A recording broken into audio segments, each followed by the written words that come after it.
Ayun, hello mga inday, hello mga mamshis. Dito tayo sa loob ng bahay nyo. Labas tayo kasi lalanghap tayo ng fresh air. Ay di ganun, fresh air daw dahil. At yun, ang lamig. Wala siyang snow, hindi umala ng snow, pero super lamig siya.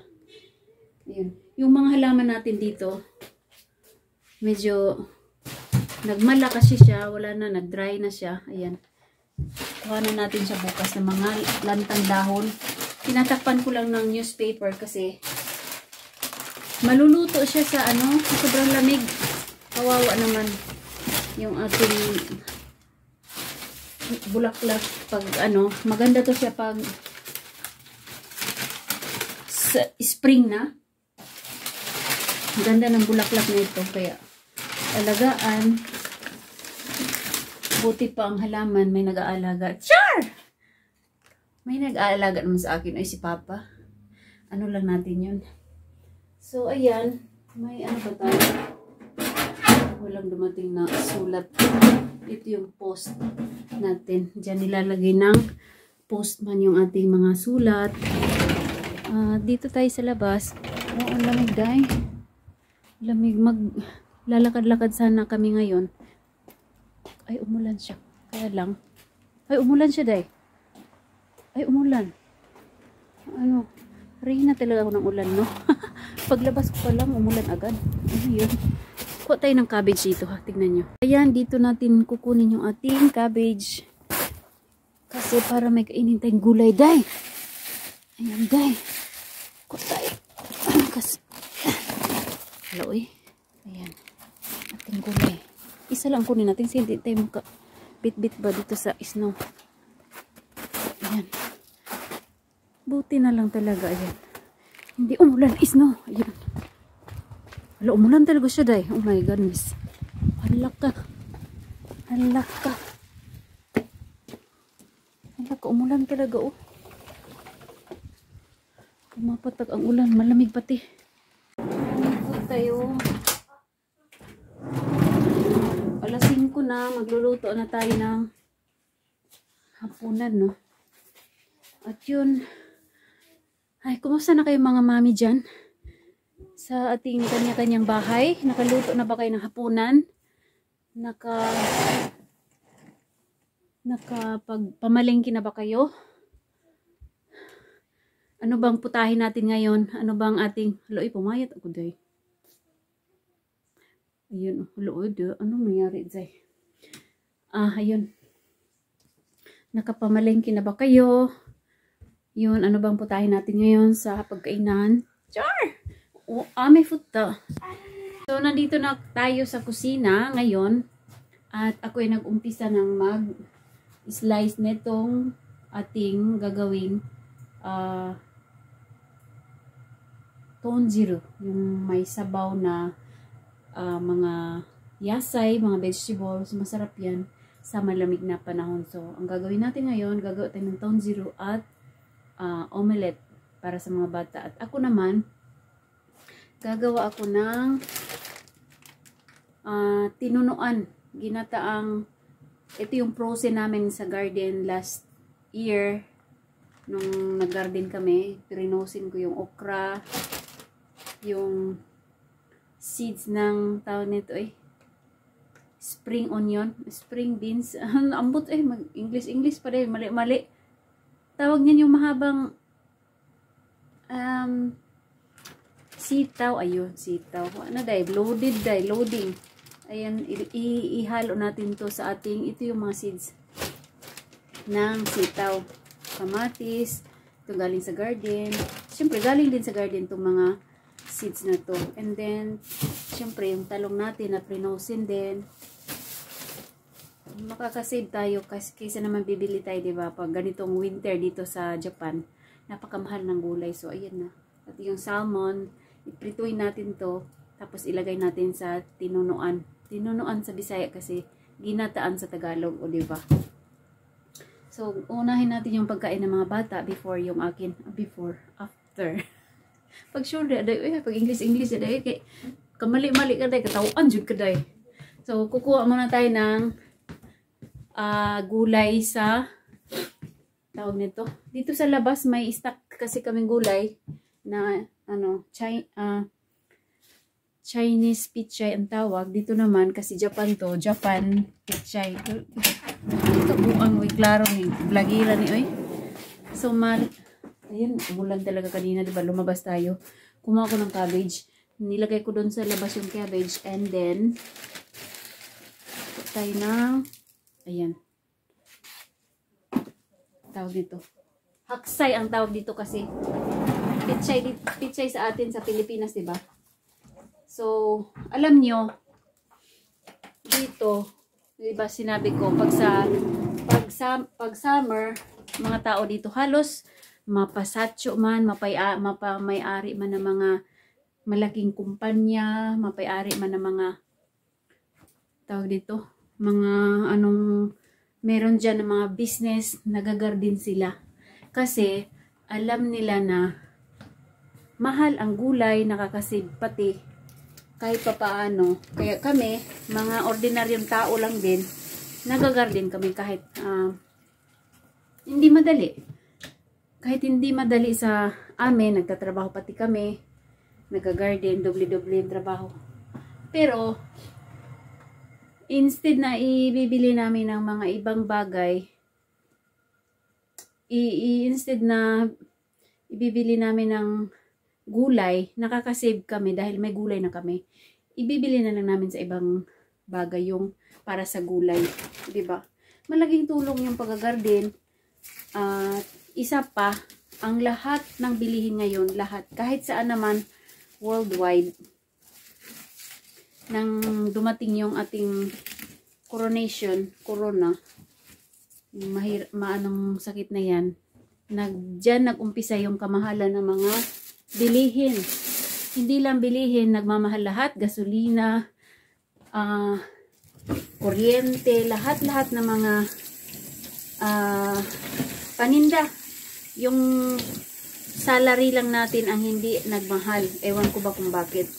So yun, makakatipid kahit ganitong nagagarden kami, nakakasave kami kahit papaano, ng konti lang naman.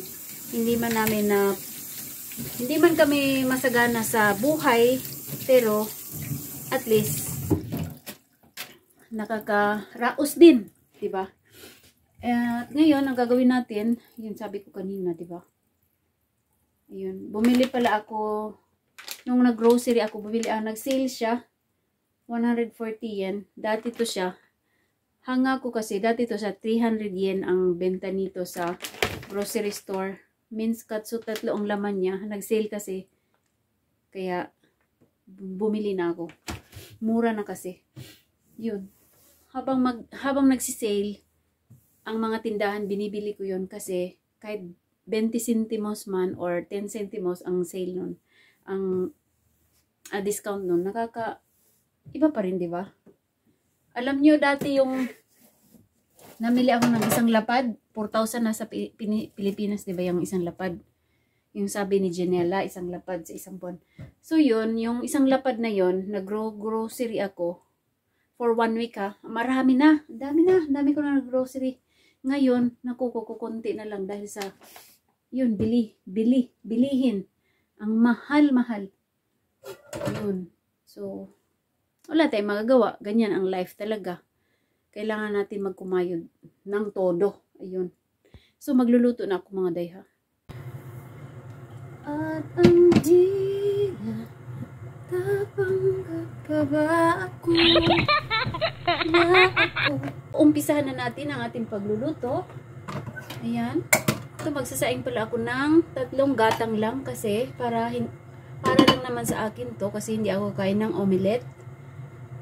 Kasi hindi kasi bagay sa ating ginataang gulay. Ngayon, umpisa na natin gisa-gisa.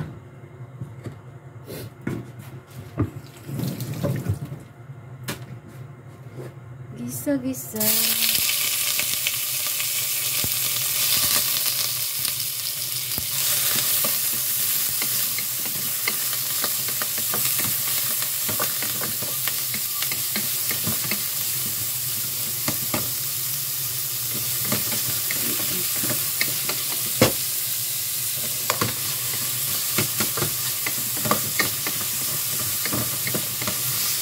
Hintay lang natin para mag-golden brown ang ating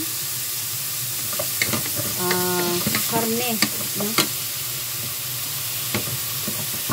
Madali lang naman to. Kunti lang naman kasi. Pampalasa lang sa ating tonjiro. Ito yung pagkain ng mga Japanese sa malamig na panahon. Para mainitin yung katawan natin. Ayan. Ang mga gulay natin is made from our garden.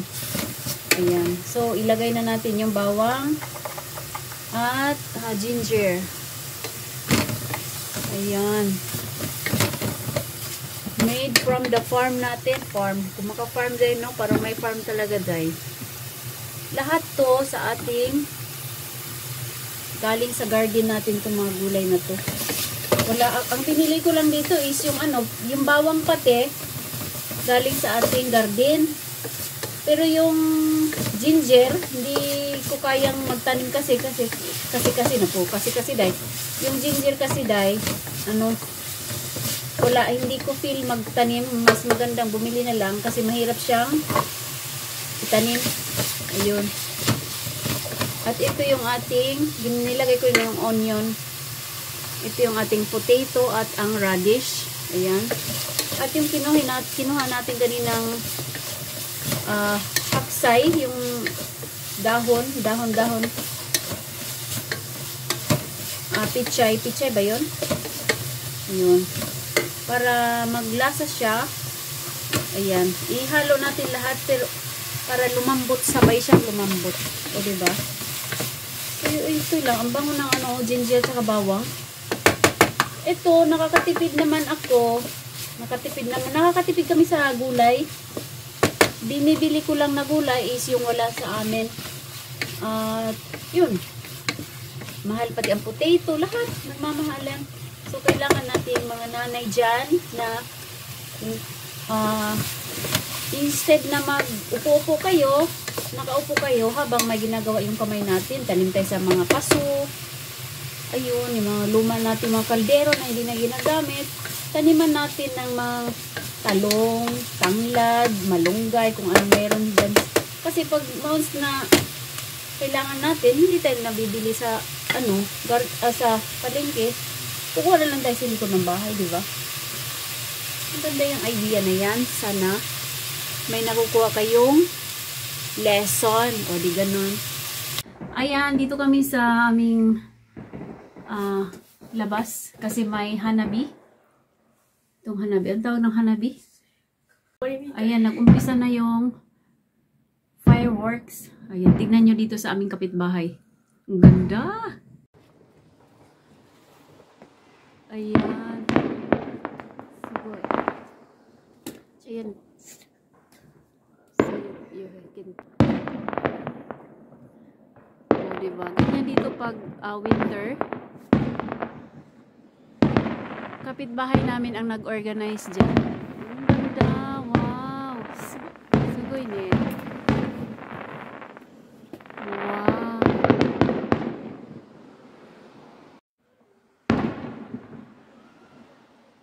May fireworks dito sa aming mga day. Sa kapitbahay namin to, sa likod namin. Ayun, ang ganda. Happy winter fireworks. Wow. Welcome to the land of Japan. So, ayan na. Okay na yung ating tonjiro. Finished product natin diyan, day. At ang ating rice terraces. So, ang gagawin ko naman ngayon is yung ating omelette. Ayusin muna natin. Pasensya na kayo sa aking fry pan dahil ganyan talaga yan. Hindi ko pa gustong itapon to. Medyo gumagalaw-galaw na dito sa handle niya. Pero carry bells pa yan. Hanggang kailangan pang, kung pwede pang gamitin, pagtiisan natin gamitin at huwag natin itapon muna. Pag talagang sumuko na siya, tapon na natin to. Salamat sa iyong pagbibigay. Pero okay pa naman. Pero ingat-ingat lang din ako dito sa handle na to dahil pag may laman siyang mga mainit na bagay or oil, doble ingat talaga ako dito. Pero nagagamit pa naman siya. Carry bells pa lola. Kailangan pa natin gamitin yung mga ilang buwan pa yata siguro. So, ayun, gagawa na muna ako ng egg kasi nakapag-gisa na ako ng rice.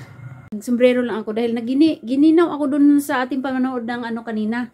Yung fireworks doon sa labas. Katatapos lang, 30 minutes lang talaga siya. Tapos na, ayun. Ang ganda ng ano.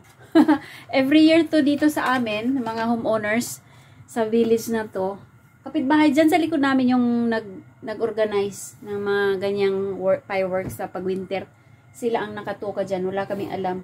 Sila, okay na yun. Ang ganda ng ano, pakiramdam. Nakakita kami sa winter ng ganyan. Nagsimula lang yan nung nag-umpisa na yung corona. Kasi yung mga tao, di ba, babad sa lahat ng bagay dito sa cellphone, sa mga kung ano-ano. Walang libangan, di ba? So, nag-isip sila, yung mga homeowners dito na what if daw na gawin natin yan dito para malibang naman yung mga tao dahil iba yung pakiramdam ng mga tao nung nagsimula yung corona, yung na stay home, hindi pwedeng lumabas, hindi pwedeng ganito ganyan. So nagkaroon sila ng ganyang usapan. Ayan, kaya yearly nagaganyan na sila dito sa aming lugar. So ang ganda lang ng feelings, Zay. So dami ng daldal siguro, no? Hindi pa ako nakapagluto ng aking ulam. So, gagawin ko na muna yung pagkain ng mga bata. So, maya ulit ha. Hindi ko na yata gamitan ng vlog kasi na-vlog ko na to dati yung omelet natin. And then, mamaya na lang pagkatapos ng ating product, finished product na lang natin. Siguro ipakita ko. 7:15 na. Nagugutom na yun. Sige, mamaya na muna. Day, no? Dabi na dal-dal. Day! So, ayan na ang ating, ayun, ito yung cream, coconut cream. Kasi wala tayong yung talagang fresh na ano, nasa can lang to. Ito yung talong, ito yung salmon, okra. Yan lang ang ating sahog. Simple is the best, day. At ito yung beans natin, di ba? Kanina sinabi ko sa sitaw natin, galing to sa garden. Ang binili ko lang dito is isda. At ang gata. Ang gata naman is mura lang, nasa 150 yen. 150 yen ba? Yun. Kaya ayun. Saves na naman tayo sa ating mga naka-frozen na gulay. Tipid tips natin yan. Dali. Ay, hindi ko pala nilagyan. Ay, sarap, day. Hindi ko pala siya nilagyan ng asin. So, ayan na ang ating lagyan natin ng asin. Asin ba to? Ayun, asin. Kurita. Asin. Asin lang, okay na yata to. Ayan yung frozen natin na tomato. Ayan. Dinagdagan ko yung beans, talong, okra. Bites na to. Ilang araw ko na tong kainin. O, diba?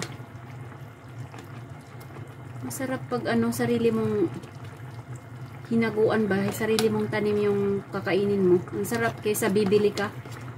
Masakit sa bulsa kasi, masakit sa lalamunan. Kasi sobrang mahal ng gulay, 'di ba? Tiknan natin.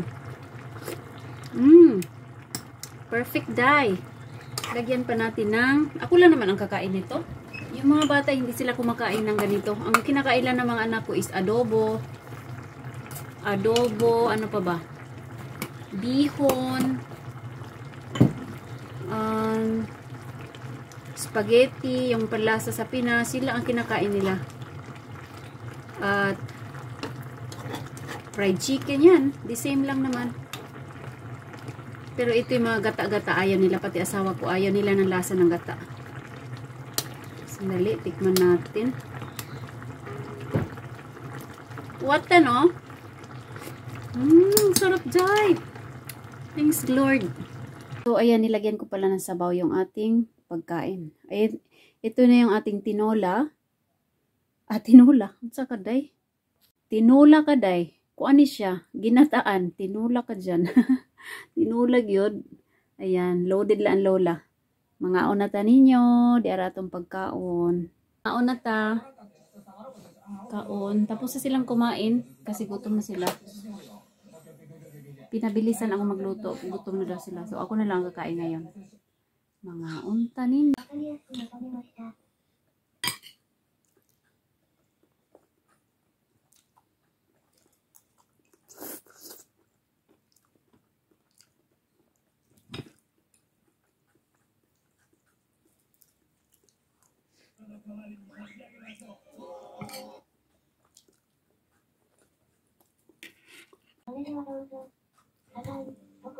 Lami kaayod Zay.